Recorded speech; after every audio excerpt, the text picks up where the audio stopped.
Bonjour, bienvenue dans ma bibliothèque. Nous sommes à Montréal le 25 septembre 2013. Mon nom est Bruno Lalonde.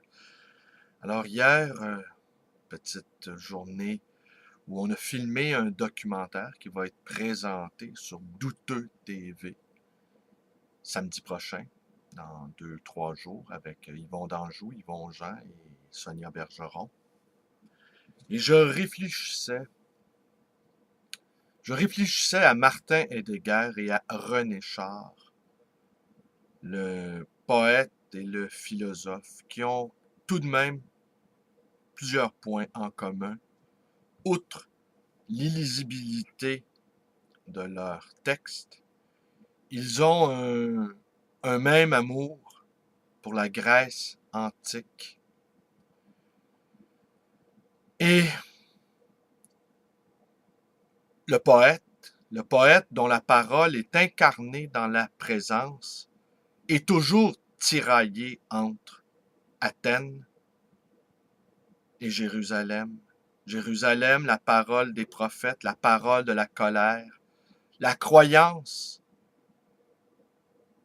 au surnaturel, la croyance en l'intangible, en l'indicible, l'ineffable, les choses qu'on ne peut dire, l'espérance impossible, l'espérance interdite, la cité inatteignable, mais qui doit bien redescendre au niveau des êtres humains.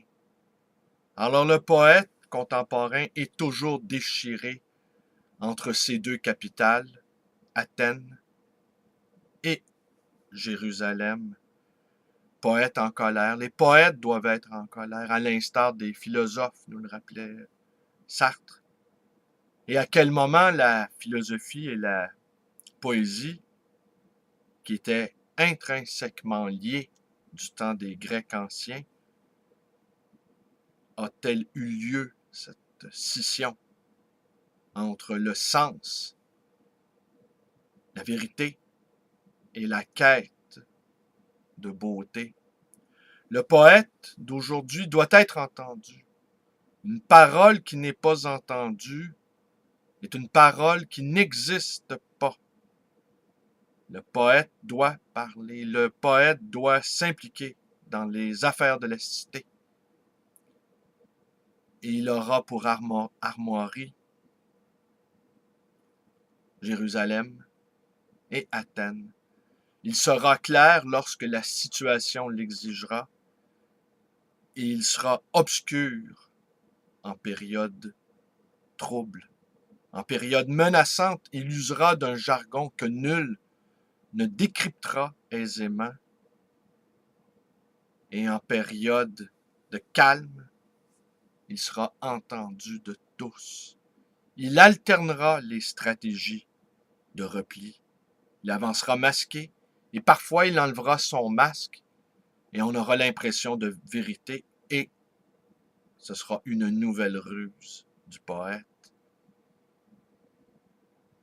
Alors il faut alterner poésie obscure, poésie claire. Les poètes clairs, on les connaît. Prévert, Aragon, Michaud, Breton. Au Québec, Miron, Giguère, Langevin. On aura noté que les très rares universitaires qui s'adonnent à cette activité supérieure qu'est la poésie ont choisi assurément la parole obscure, riche, cachée, ésotérique, une autre manière de ne pas être au monde, une autre manière de ne pas être dans les affaires de la cité. Ils n'auront choisi qu'Athènes et tourné le dos à Jérusalem. Que vaut une parole que nul n'entend? On le sait, Char et Heidegger étaient à l'écoute de la musique des origines.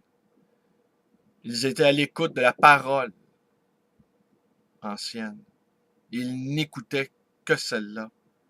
Heidegger voulait être compris du petit nombre, et Char également. On le sait, les deux hommes se sont rencontrés, à la demande de Heidegger, semble-t-il. On connaît le rôle équivoque d'Heidegger pendant la Deuxième Guerre mondiale, et on connaît également l'héroïsme de René Char, qui a été un intraitable résistant. Les deux hommes se sont rencontrés, les deux hommes ont communiqué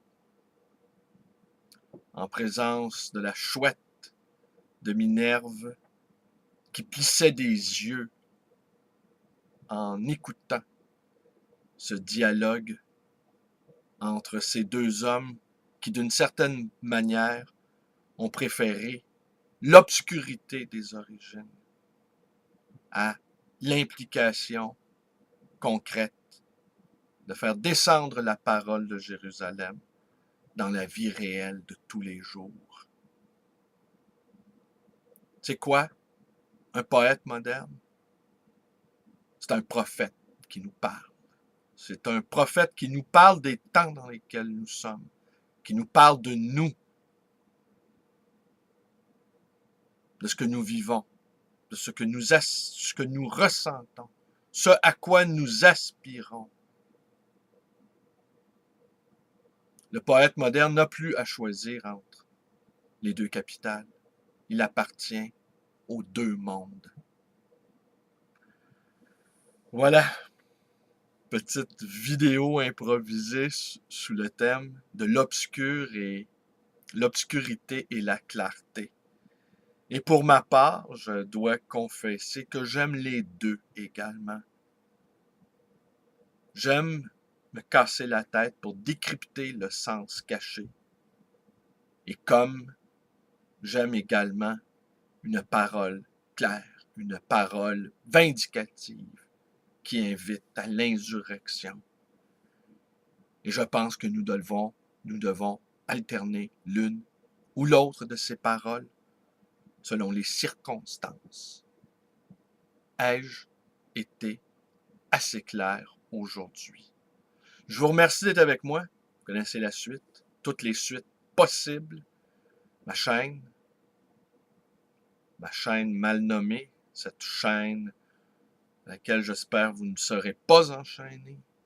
Ma page Facebook, cette page Facebook bien nommée.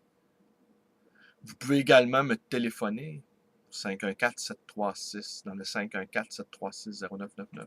Et vous pouvez également me rendre visite à cette librairie d'occasion et d'anciens, le livre Voyageur, dans le quartier Côte-des-Neiges à Montréal.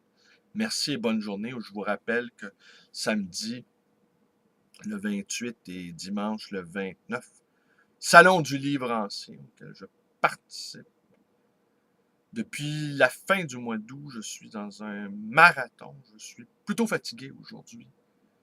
Et pour moi, dimanche soir, c'est un peu la fin de ce marathon de travail avec la conclusion de ce Salon du livre ancien de Montréal et dont le thème est le voyage. Je peux dire que j'ai un peu mon voyage. Merci et bonne journée à tous.